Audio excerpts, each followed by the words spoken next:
Welcome to Ramu algo trading. ఈరోజు ఈ వీడియోలో ఒక చిన్న ఇన్ఫర్మేషన్ షేర్ చేయాలనుకున్నాను. అదేంటంటే ట్రేడింగ్ చేసే వాళ్ళు ప్రతి ఒక్కరు ఒక జీమెయిల్ ఐడి ఇస్తూ ఉంటారు. బట్ స్టోరేజ్ ఫుల్ కావడం వల్ల వాళ్ళకు ఈమెయిల్స్ రిసీవ్ కావు. ఇది అందరికీ సమస్యే. కానీ ట్రేడర్‌కి మనం ఎదురయ్యే సమస్య ఇంకొంచెం డిఫరెంట్‌గా ఉంటుంది. ఏంటంటే మనం ఎప్పుడైనా ట్రేడింగ్ చేస్తే ట్రేడింగ్ చేసిన కాంట్రాక్ట్ నోట్ మనకి ఈమెయిల్‌కొస్తుంది.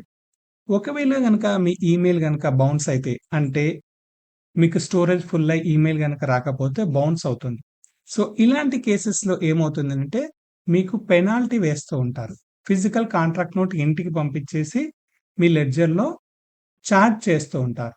సో, కాబట్టి ఎవరైతే ఈమెయిల్స్ గనక, స్టోరేజ్ గనక ఫుల్ అయ్యి ఉంటే, వాళ్ళు ట్రేడింగ్ రెగ్యులర్‌గా చేస్తే, మీ ఈమెయిల్స్‌ను ఫ్రీ చేసుకోండి. స్టోరేజ్ ఉండేలాగా చూసుకోండి. బ్రోకింగ్ కంపెనీ నుంచి వచ్చే ఈమెయిల్స్ అందులోకి వచ్చేలాగా చూసుకోండి. లేదనంటే ఈ బౌన్స్ చార్జెస్ మనకి ఎవ్రీ డే వేస్తూ ఉంటారు. సో, ఇది ఎవరికో ఒకరికి ఇష్యూ ఎదురై ఉంటుంది.